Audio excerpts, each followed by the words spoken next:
और आगरा से बड़ी खबर, ट्रक और डंपर में आमने सामने से जोरदार भिड़ंत। डंपर ट्रक में फंसे चालक परिचालक। सूचना पर पहुंची पुलिस ने ग्रामीणों की मदद से डंपर की केबिन में फंसे चालक को निकालने का चलाया रेस्क्यू ऑपरेशन। गंभीर घायल हुए डंपर ट्रक के चालक और परिचालक को इलाज के लिए अस्पताल में कराया गया भर्ती। Higher centre refer. Madhya Pradesh के भिंड से बालू लेकर फतेहाबाद जा रहा था डंपर, दूसरे ट्रक में लदा था तेल। सड़क हादसे के कारण मार्ग पर लगा वाहनों का जाम। पुलिस कार्रवाई में जुटी। थाना महाक्षेत्र के गुरुकुल स्कूल के पास का मामला।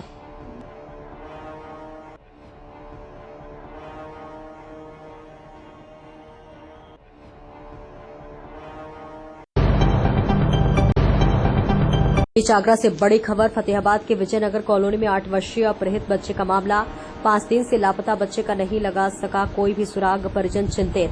पुलिस, एसओजी और सर्विलांस की टीम लगातार बच्चे को खोजने का कर रही है कार्य। पुलिस ने गांव में बने तालाबों से पंपसेट द्वारा पानी निकालना किया शुरू। हर एंगल से हो रही है जांच। पीड़ित परिवार से मिलने पहुंच रहे समाज और राजनीतिक लोग दिला रहे भरोसा। थाना फतेहाबाद के विजयनगर कॉलोनी का मामला।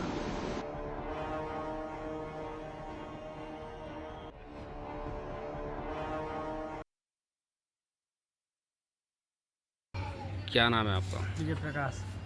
अच्छा, जो आपका जो बच्चा गुम हुआ था, क्या सुराग मिला? कुछ मिला क्या? नहीं, सुराग तो कुछ नहीं मिला है। पुलिस तहकीकात कर रही है और पुलिस ने बोला कि तालाब वाला खुदा थे, उसमें कोई सूचना बनी मिली है। पुलिस कर रही है तहकीकात, तो उसका वो नहीं मिल रहा है हमें जानकारी थोड़ी बहुत। कितने दिन हो गए?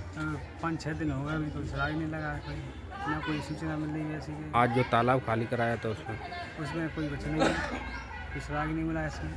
क्या दुआ करते हो मैं भगवान? भगवान से ये दुआ करता हूँ मेरा बच्चा सुख सलामत मिल जाए। नमस्कार, मैं संगीता यादव और आप देख रहे हैं एसपी न्यूज। शुरुआत करते हैं आज की बड़ी खबरों की। से बड़ी खबर, आईपीएस आलोक राज नारायण के नेतृत्व में थाना ताजगंज पुलिस टीम ने बड़ी कार्रवाई की है। चोरी, छिनैती, रंगदारी, अवैध असलाह रखने जैसे आपराधिक कृत्यों में संलिप्त 3 अभियुक्तों को गिरफ्तार किए हैं। ट्रेन के एसी कोच में टिकट बुक कराकर रात देते थे चोरी की घटनाओं को अंजाम। आईपीएस आलोक नारायण ने कहा, थाना ताजगंज क्षेत्र में टप्पेबाजी, चोरी की गई घटनाओं में शामिल 3 अवैध तमंचा, 6 जिंदा कारतूस, 9 मोबाइल फोन, 5540 नकद बरामद। आईपीएस आलोक राज नारायण ने प्रेस वार्ता कर किया घटना का खुलासा।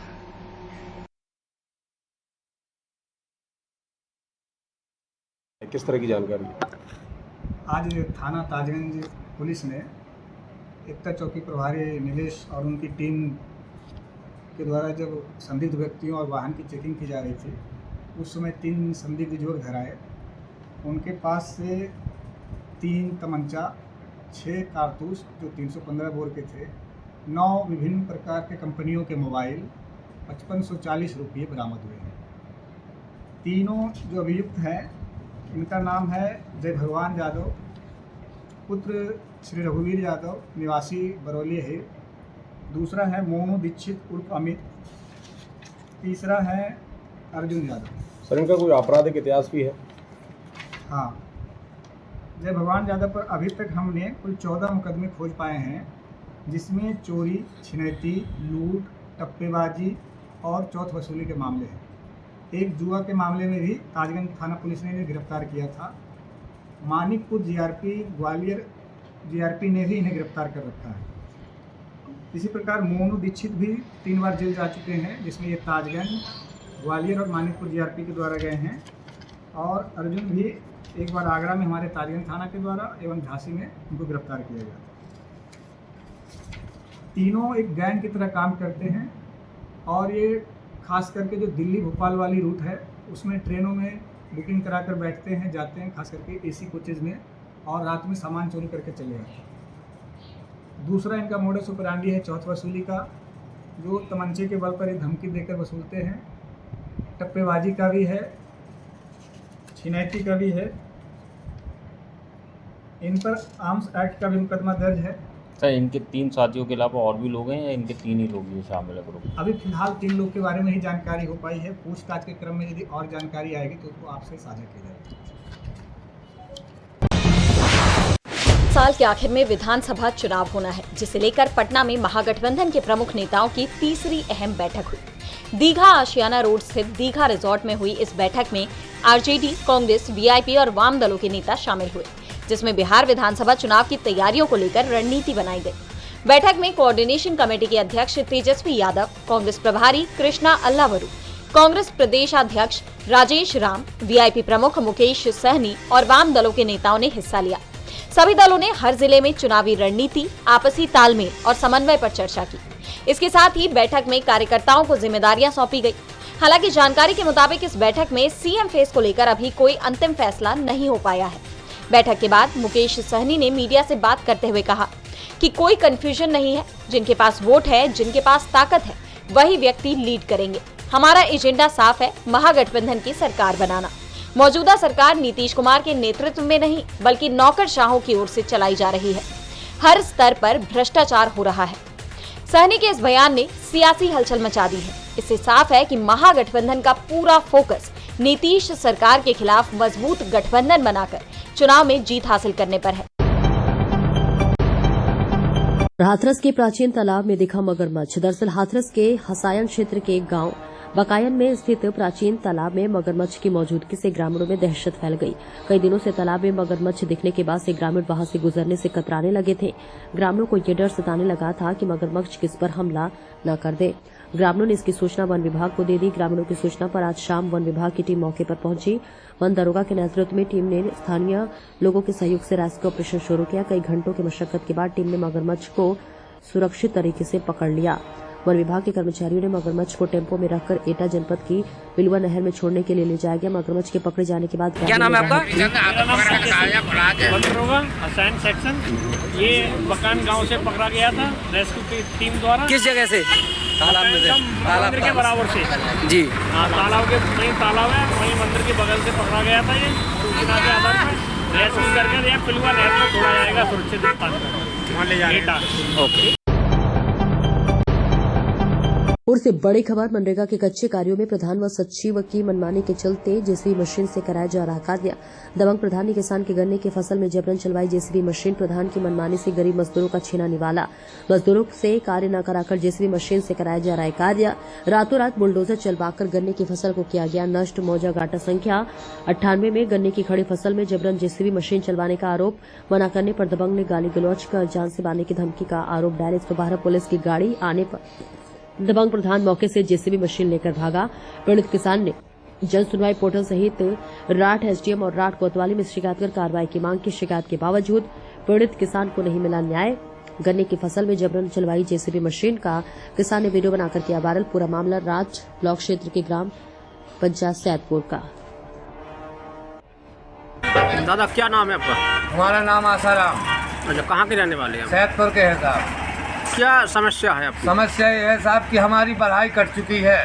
रात में हन्नाराम प्रधान ने बढ़ाई कटवा दी, रात से जीपीसी से दबंग प्रधान ने। हम बटाई कर रहे हुए धीरेन्द्र सिंह का खेत, हम जात के पासवान, हम गरीब आदमी। रात में इसने हमारी बढ़ाई कटवा दी है जीपीसी से। अनुमति ये नहीं है जेसीबी मशीन से। हाँ, जीपीसी से मशीन से। और ये अनुमति नहीं है कि लेबर से डलने चाहिए, मशीन से नहीं डलने चाहिए। हम गरीब आदमी, हम तो पूरी तरह से मर गए। और हम नेताजी के पास गए, संतराम नेताजी के पास। नेताजी ने यही कहा है कि मशीन से नहीं डलने चाहिए, लेबर से डलने चाहिए। रात में क्यों डलवाया? दबंगी होकर डलवाया साहब। दबंगी होकर प्रधान ने जीबीसी चलवाई है। क्या आपसे पूछा था प्रधान ने कि हमसे प्रधान जी ने पूछा भी नहीं है कि एक बार पूछ लेता कि और भाई हम मशीन चलवा रहे हैं, तुम्हारी रोड डलवाना है, तो इसने हमसे पूछा भी नहीं है। इसके अलावा प्रशासन को शिकायत की है? किसको किया है? हमने संतराम नेताजी को किया है, एसडीएम साहब से कहा है। एसडीएम साहब बोले कहने लगे मशीन से नहीं डलना था, जब डलना था लेबर से डलना था, लेकिन इन्होंने दबंगी होकर डलवाया साहब। क्या न्याय मिला आपको? हमको कोई न्याय नहीं मिला साहब। अभी हम थाने गए, हमें कोई दबंग ऐसा नहीं हुआ है कि हमारी कार्रवाई कर दी। हमारा कुछ नहीं हुआ साहब। इस बीच बड़ी खबर आपको बता दें, जहां खबर उत्तर प्रदेश के जिला आगरा के कागा रोल थाना गांव मसेलिया में रात को भीकम सिंह पुत्र किशनी के साथ 2 अज्ञात लोगों ने तमंचे के बल पर भैंसों के बाड़े से 8500 रुपए छीनकर भाग गए। और इस गांव में पहले भी घटना हो चुकी है, लेकिन अभी तक किसी भी घटना का खुलासा नहीं हुआ। इससे पहले भी एक राइफल, 100 ग्राम सोना और 5 लाख रुपए घर की छत से कूदकर ले गए थे। न्यूज ब्यूरो आगरा देहात, करमवीर सिंह की रिपोर्ट। लट्टू हो जाएगी नहीं, मैं बैठे मोती वाली बुड्ढी तेरे पास क्या है भैया, मेरे पास तक सुना नहीं, मैंने आगे जेब दिखाई है तो बाबा ये को तमंचा हो, ये संगी समय जेब में हाथ डाल। कितने लोग थे वो? 2 है। दाम लेकर मोती वाली बुड्ढी तुझे को कुछ बात भी नहीं भैया, 8,500 रुपये लेके नहीं। आपके साथ मारपीट वगैरह कुछ नहीं? कुछ गाली गलौज वगैरह उन्होंने? ना, कोई गाली नहीं। फिर आपसे पैसे लेके चले गए? उसके बाद में आपने गांव वालों को छोड़ दिया? गांव वाले फिर पड़ोसी मुन्ना बाकी जोरे को भैया, मुन्ना ऐसे बात करने की और पैसा ले गए मैंने कि 2 जने। फिर मुन्ना ने लल्लू जगायो मेरा तो ने। फिर इसके बाद आपने पुलिस वगैरह को किसी को सूचना दी? सुरेंद्र दही संगी से पुलिस आई है, 16 नंबर आई है, फिर थाने पे आई है। अच्छा, आपने पुलिस को सूचना दे चुके हैं? हाँ। मैं रवि चार, ग्राम मसेलिया, पोस्ट जंगारा, थाना कागारोल। तो जो पहले घटना हुई है उसमें पुलिस का क्या कार्रवाई हुई है? पुलिस की तरफ से कोई कार्रवाई नहीं हुई है। पुलिस काफी डॉग स्क्वाड वगैरह और स्वेट टीम यहाँ पे डॉग स्क्वाड और जैसे पुलिस के अधिकारी पूरी टीम जैसे थाना अध्यक्ष वगैरह और ये इंस्पेक्टर साहब, दरोगा जी, सर्चिंग काफी रही 24 घंटे, मतलब ठीक ठाक सर्चिंग रही, पर न तो कोई लूट की खुलासा हुई है न कुछ हुआ है।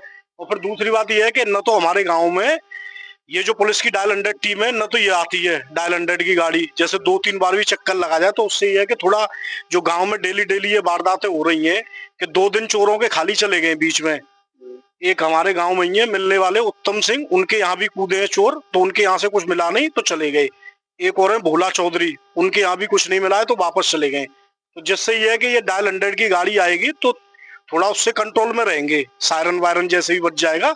तो 2-3 चक्कर अगर रात में लगा दे, मतलब पुलिस की तरह से कोई कार्रवाई नहीं हो रही है इस पर।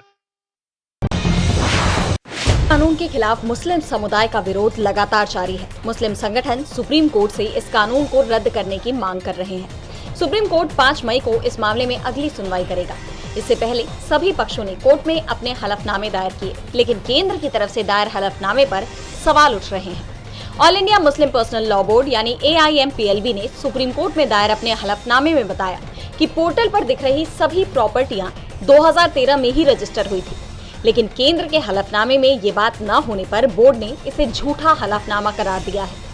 AIMPLB ने सरकार के हलफनामे में आंकड़ों की हेराफेरी के आरोप लगाए। बोर्ड ने कहा कि सरकार का वक्फ संपत्तियों में बढ़ोतरी का दावा पूरी तरह से गलत है। सरकार के हलफनामे में दिए गए आंकड़े सही नहीं है।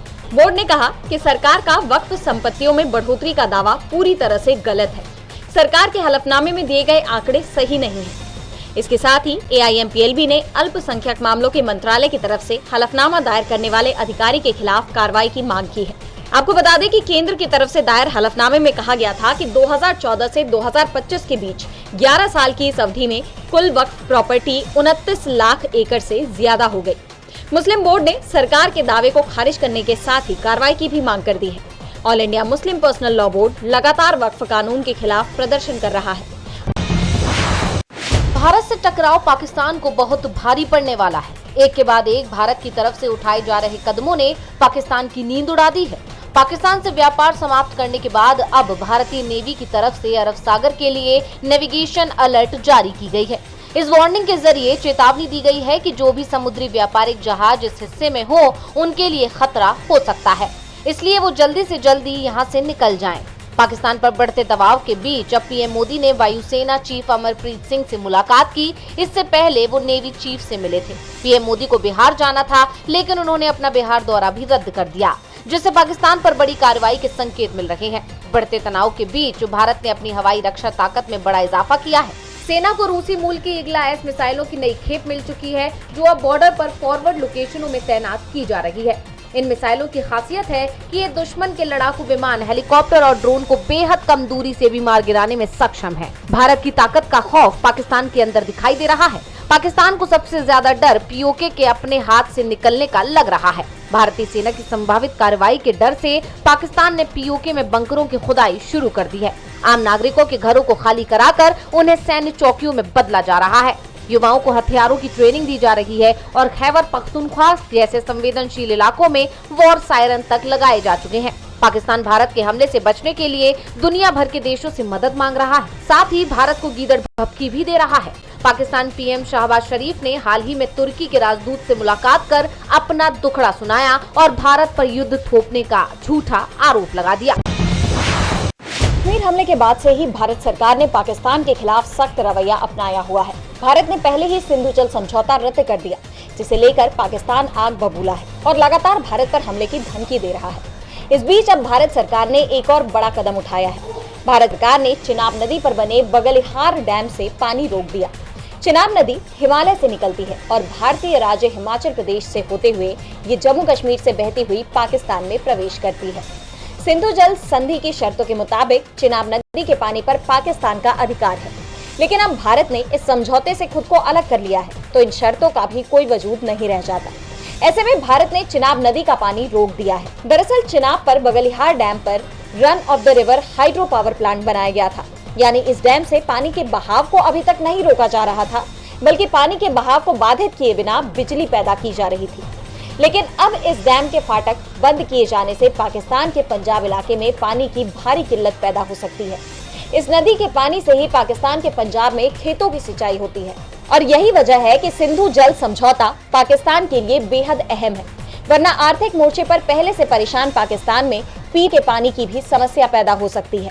इसी बौखलाहट में पाकिस्तानी नेता राजदूत पानी रोकने पर भारत पर एटम बम से हमले की धमकी दे रहे हैं, लेकिन इससे भारत के रुख में कोई बदलाव नहीं आ रहा, बल्कि भारत सरकार झेलम नदी का भी पानी रोकने की योजना बना रही है। झेलम नदी पर भी किशन गंगा बांध बना हुआ है, इसके जरिए झेलम का पानी रोकने की योजना बनाई जा रही है। साफ है पाकिस्तान में बड़ा संकट खड़ा होने वाला है।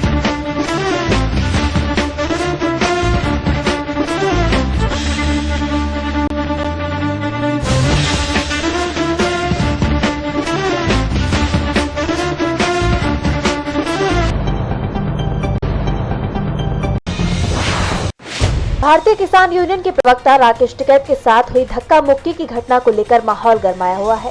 इस घटना से किसान काफी नाराज हो गए, जिसके विरोध में बीकेयू अध्यक्ष नरेश टिकैत ने मुजफ्फरनगर के जीआईसी मैदान में आपातकालीन महापंचायत बुलाई। इसमें हजारों किसान और जाट समुदाय के लोग शामिल हुए। मुजफ्फरनगर में किसान महापंचायत के दौरान राकेश टिकैत के साथ हुई बदसलूकी के मामले को जोरदार तरीके से उठाया गया। महापंचायत में टिकैत की सुरक्षा की मांग उठी और उन्हें मंच पर पगड़ी बांधी गई। राकेश टिकैत ने इसे प्री प्लान साजिश करार दिया और किसान एकता को तोड़ने की कोशिश बताया। महापंचायत में किसानों ने सरकार की नीतियों के खिलाफ एकजुटता दिखाई और आगे की रणनीति पर चर्चा की। इस